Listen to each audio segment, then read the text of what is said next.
Building a competitive Yu-Gi-Oh deck is expensive, but not necessarily difficult. With tools such as TCG Player and eBay, duelists around the world are able to have access to any card they can imagine, just at a few clicks of a mouse. I decided to take on the ultimate challenge. Starting from just 3 structure decks and on a budget of under $40 a week, I'm going to attempt to construct a competitive deck entirely from sealed product. No trading, no buying individual cards online, all leading up to taking on one of Yu-Gi-Oh's biggest challenges, topping a Yu-Gi-Oh! Championship Series event. This is Sealed Only Yu-Gi-Oh! Alright, welcome back to the table. Today we are digging for gold. Premium Gold Infinite Gold is the 3rd installment of the Premium Gold line, released March 8th of 2016. It's been a while since we've had a new Premium Gold.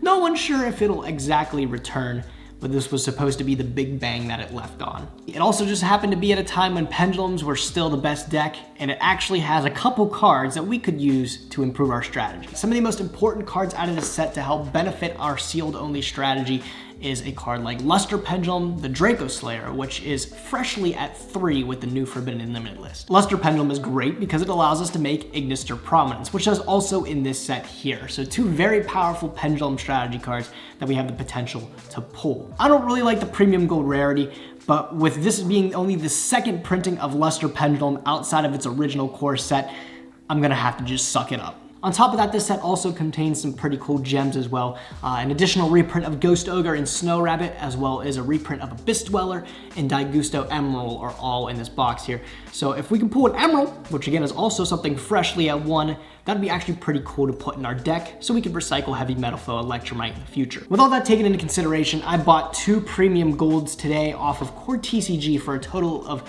$30, that's 15 bucks each. And then since our budget is $40 a week, I decided to throw in a special edition of Maximum Crisis, try to give us another chance to get a Dark Worm, Gate Zero, and other Zephyr stuff. With all that in mind, Premium Gold, Infinite Gold, let's get cracking.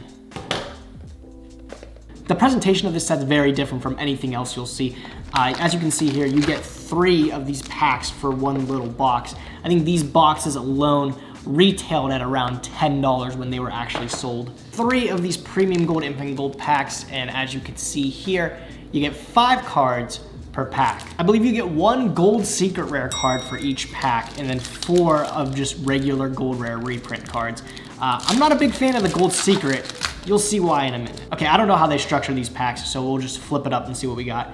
Pack number 1, we got an Arcanite Magician, Deep Dark Trap Hole, Draco Face Off, Stardust Charge Warrior, and then the Terminus of the Burning Abyss. Where's my Gold Secret? I actually thumbed through it. It's the Stardust Charge Warrior in a weird place in the pack, if anything. It's the 4th card in. That's so strange how they package these. Arcanite Magician's kind of neat. Maybe we can find a way to weave him in there. Everything else, though, for the most part, doesn't seem too hot. Again, Luster Pendulum and Ignister are the 2 big boys we're looking for when we're opening these. All right, pack number 2.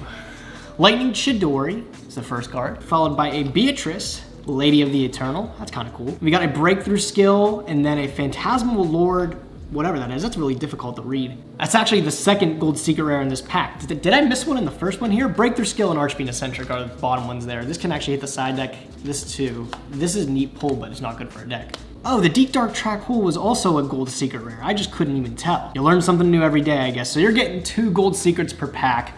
And then you get 3 regular Ultra reprints. These 2 are neat. This can hop away into the side deck. It came in clutch last week. If you didn't watch last week's episode, highly recommend doing that. And then on to the 3rd pack here of Premium Gold. Gagaga Cowboy, right in the window there. Followed by a Cosmo Good Witch as a Gold Secret, an Emergency Teleport, the Phantom Knights of Tomb Shield, and a Calcab, Malabranch of the Burning Abyss. Nothing actually too playable out of that one. But that's actually why we ended up buying 2 of them so we could have another shot. If you guys are starting your own sealed journey or you plan on buying singles anytime soon, be sure to use my TCG Player affiliate link down in the description below. If you buy anything in that session after you click the link, I get a little portion of what you pay and requires literally nothing of you. But that being said, another box of Premium Gold. Let's try our luck here. Oh, I see him peeking out of the front right there. Naruto, the Moral Leader, which is actually a really good card. We can actually put Oath Dragon Magician probably in the deck again, and we can exceed into this guy. And this guy negates a spell or trap once for detaching a material. Really good card, actually. Got a little bit carried away there, but Cosmol Wicked Witch is also in there. Another E-Telly, a Red Supremacy, and a Seer Malabranch of the Burning Abyss this time. Still no Luster Pendulum. I want to at least get one of them. Number 61, Volcasaurus, Cosmo Town, Chimera Tech Fortress Dragon, number 37, Hope Woven, Dragon, Spider Shark, and a Virgil, Rockstar of the Burning Abyss. I feel like we're getting a lot of Burning Abyss stuff, not a lot of Pendulum cards. And our last pack of Premium Gold, Infinite Gold. I have a strong feeling we're gonna have to be revisiting this set in the future. Another Gaga Cowboy here, Cosmo Forerunner, Dark Mirror Force, Stardust Charge Warrior, and a Graph, Malbranch of the Burning Abyss. Wow, that was really bad. So it's not exactly anything I was looking for directly, but here's what we ended up getting from these gold series. Again, I was looking for a Luster and Ignister, and I couldn't get there. But we did get a Gaga Cowboy, a Naruto the Moral Leader, Arcanite Magician, Archfiend Eccentric, and Breakthrough Skill. Probably the one that's going to influence the deck the most is the Naruto, because we can actually play Oath Dragon in the deck again, and we can stack it on top of like a Jackal King, and we can make this guy, which is just infinitely better to have. The other ones are like okay, but they don't really influence us that much. That being said, let's wrap up this opening with a special edition box of Maximum Crisis. Hopefully we can pull Gate Zero, Supreme King Dark Dragon Worm, Ash Blossom would be a cool pull too, or Zephyr Providence. I still didn't pull one of those last episode when I opened, I think, like 3 of these. Oh my god. Just absolutely destroying this packaging. All right, let's peep what the promos are. Utop Executable and another Emergency Emerging Rescue. I'm pretty sure I have 3 of these. 3 packs of Maximum Crisis. Let's hope we can pull at least our 3rd Dark Worm. Bababoon, Venu Brightbird of Divinity, Oni Kuji, Spiral Gear Last Resort, and a Spiral Sleeper in our first pack here. Lyrusic Cobalt Sparrow, Zodiac Cataroost, Breakaway, BES Big Core MK3, and another Spiral Sleeper in this pack. Followed by, oh, there we go, Supreme King Dragon Darkworm. Look, I'm happy. That's our 3rd that we can pair with the Infinity Gate in this deck. So at least the best normal summon of the deck.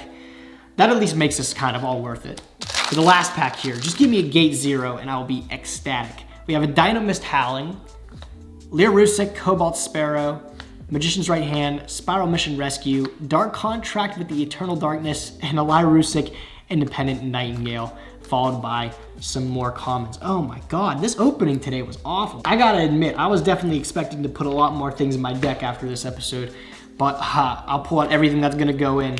We'll see exactly what we can do. All right, so pulling out everything from the deck here, gonna make a couple changes from last week. I don't think there's a lot of things that really influence our main deck too much except the Naruto. I think I'm gonna find Oath Dragon's way back into the main deck, but I'm also gonna put Black Fang back into the main deck again. I definitely think I severely undervalued this card. You're not gonna always be able to pop up its effect to summon something from the graveyard, but just being able to have someone's attack on the field, and also it being a scale like that you can pull off of Pendulum Call is super useful. So I can pull a combination of like Black Fang harmonizing if I really need to.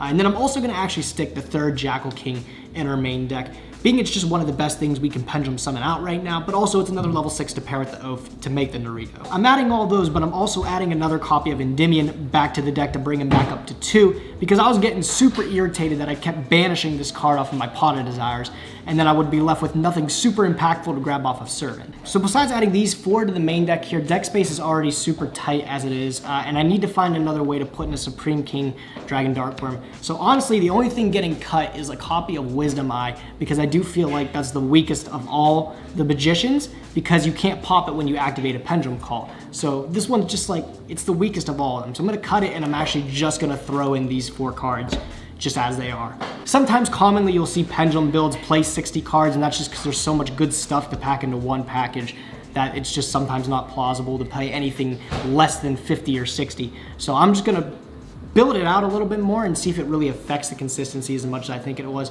I think I just value not auto losing to if I banish this off of Desires or something like that, more than just keeping a deck at 40. Our extra deck was only actually 14 from last episode, so I'm just gonna cut the Odd Eyes Absolute Dragon because I literally can't use it for anything, and I'm gonna stick the Naruto in there, and also I'll just put the Arcanine in there for good measure. Maybe it'll come up, who knows. And then I still have space in the side deck, so Breakthrough and Archfiend Eccentric are just gonna make their way in there as well. These Dragon Shield pinks have seen better days, so I think it's time to replace those sleeves, and I picked up another Dragon Shield. This time they're actually art sleeves, which normally I think are pretty tacky. I've heard good things about these though from friends, so I figured I might as well give them a shot, and if I'm not using anything, it's just gonna go back to PC whites, and I'd rather try something different. All right, let's see how these actually look here. I've felt them before, and they haven't felt that bad. They also actually don't even look that bad. They're kind of neat.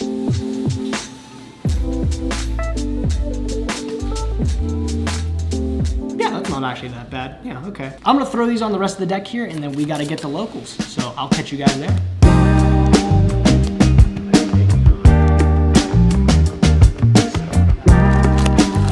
4 more packs of Rising Rampage. Hopefully we can get an Appaloosa. That'd be the dream. Not quite.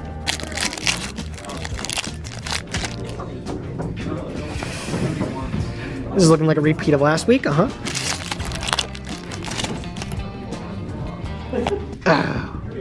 that's not good. Oh no. That's cool. It's not good though.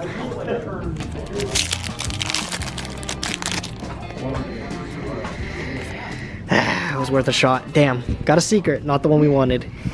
I haven't gotten a minute to update you guys, but we're actually already done with round 3. We've got 4 rounds of locals today, so there's 1 left. We're currently 2-1. Match 1 we lost against Mech Knights. It was kind of close actually. I was able to go first game 3, and I just decided for science. I wanted to see if the deck could kill me if I did absolutely nothing, because then I could have just followed up the next turn and just plow him. But I wanted to see if it was possible to kill me without having any cards on the field so you can use the Mech Knight column. Yeah, maybe this wasn't the right place to do that experiment because he did OTK me and I actually had a pretty okay hand. I could have ended on like 2 negates or something like that. But I just wanted to see for the future maybe.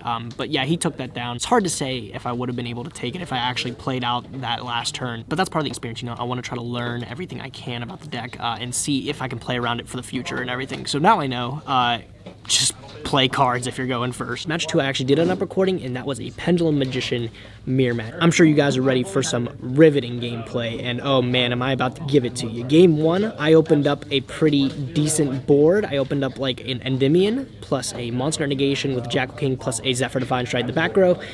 I was able to stop everything he could. I really couldn't make any plays. Match number 2, he opens up his first turn board, and yes, it's significantly better than mine. I can't out like 5 negates, that's just not possible for me. And then game 3, he actually impermanences my Heavy Metal Foe Electromite, which kind of sucks, but I'm still able to end on double Jackal King with no counters. But against the matchup, he's going to activate a spell at some point in his turn, which gives me 2, which is a singular negate. Those 2 monster negates actually posed a problem for him, and he actually wasn't able to out the whole board. So the following turn, since I had just a huge surplus of counters from the Jackal Kings just racking them up as he activated spells on his turn, I activated the Endymion that was in my scale just chilling there, and I was actually able to use the effect to summon him from the scale and pop. It was up to 3 cards, but I could only pop 2 because he had an Endymion of his own that I can't pop. From there, I just Pendulum summoned on my turn too, and then I butt heads with his Endymion in mine, searched a spell from my deck to my hand, and clock was ticking down. It was going to be time limit, but I did have a very commanding lead at that. I took that down. And then match 3, I just got done playing against Salamangreat, and we did take that one down. Gamma Seal, the one Gamma Seal actually came in clutch for helping me get around a board of like Rage Appaloosa. I was able to Gamma Seal his Sunlight Wolf to kind of turn off the Rage. I forgot Rage had another effect where you could just pitch a Salamangreat and pop a card. In hindsight, it was probably better to pop the Appaloosa, but for my deck in particular, that Appaloosa wasn't really a problem to deal with. I just kind of Black Fanged it down and beat over it. Gamma Seal coming in hella clutch though. That was nice. So we're 2-1. We've got one last round coming in, and then we're going to cut the top 8 or top 4. Not quite sure yet, but we'll find out. Whatever happens, I'll update you guys after the next round. All right. Harold? 5. 5. 7. 7. Okay. 7. 9. You choose. All right. Good luck. Just got done with round 4, right before top 8 here. I'll kind of review how it went. Played against Altergeist, which is a deck I haven't seen in a very long time. I haven't seen this deck since the ban list, actually. Multi-Faker at 1 definitely makes the deck interesting, to say the least. We lost the die roll, so game 1 he sets 3 and ends up passing. His 3 back rows were enough to stop me, but it also didn't help the fact that he had the Multi-Faker, which got him to the bouncy boy, and I really couldn't break that. Game 2 I opened up a Spell or Trap Negate plus 2 Monster Gates, kind of just the classic combo right there. That was enough to win me the game there. He couldn't out that. And then game 3, not only did I open up very poorly, he opened up with Secret Village of the Spellcaster, which you think that wouldn't be too bad of a card for me to work around because primarily my deck is Spellcasters. Unfortunately, I never drew into a Spellcaster that I could actually normal summon. So unfortunately, I literally didn't have a way to play Yu-Gi-Oh! That game. I just kind of like normal summoned pass and then did it again. It wasn't working out. That leaves us with a record of 2-2. I don't know if that puts us into top 8. It might. I'll keep you guys updated with that. And then we lost. Nah, I'm just kidding. We actually made it into top 8 with a 2-2 record. Just got top 8. I'm exhausted, but I'll play it out and tell you guys how it goes. I didn't get to record a recap before I left because it was like already going on 11 o'clock. And I just really wanted to get out of there. So I figured I'd take the time to review the game back here, but also get a chance to do something I don't normally get to do, and that's just reflect on how far we've come so far. So our top 8 match was against Sky Striker. I ended up winning the die roll, so I was able to go first. My hand was really solid. Opening up the Servant or a way to get to Servant is huge against the Sky Striker matchup because an Endymion with the counters, very, very difficult for that deck to get around. But I made a huge misplay where I activated a Pendulum Call and I had Black Fang in the scale. I had planned to pop the Black Fang with my Heavy Metal Foe Electromite to add another scale to get the Servant to 3, but since I was under Pendulum Call, I couldn't do that. That made my board significantly less scary than what it could have been, and he was really easily able to pick apart my board. And then game 2, I didn't open up so hot, but this was a very back and forth game as he wasn't able to kill me right away. This game 2 had actually taken us all the way up until time limit. Like I said, my Endymion with the counter was difficult for him to get around, so perhaps if this game would have been able to see fruition, maybe I could have took it down, but he was ahead on life points at the end of time limit, so he took that match down 2-0 essentially. Also, if we would have just hit game 3 anyways, if I won, he could have just kinded me for game. So he took that down fair and square. Honestly though, with the sealed only deck, I'm really surprised with the performance as of late. We're actually consistently winning games. Like against that Salamangreat player, he opened up Gazelle all 3 games, and I managed to still beat him. It could just be due to lucky draws, but I do genuinely think that this deck is getting somewhere. I'm very excited to see it progress even further in the upcoming episodes here. I feel like I'm able to make threatening boards really easy, and as the series progresses, I feel like it's going to get even easier. But I think one of the main things I need to look for is definitely ways to go around turn 2. That's why I play like 3 purple poison in the main deck, because that card's really powerful, just being able to pop a face-up card on the field. Over time, I'll collect more threats like that, I'm sure. This episode was really unfortunate with the pulls we got, but I think I got a couple good ones coming up. And you guys should definitely subscribe so you don't miss them. That being said, the Rocket Structure deck is coming out soon, and we need to get ourselves prepped to be able to play with Guard Dragons as soon as that thing comes out. Next episode.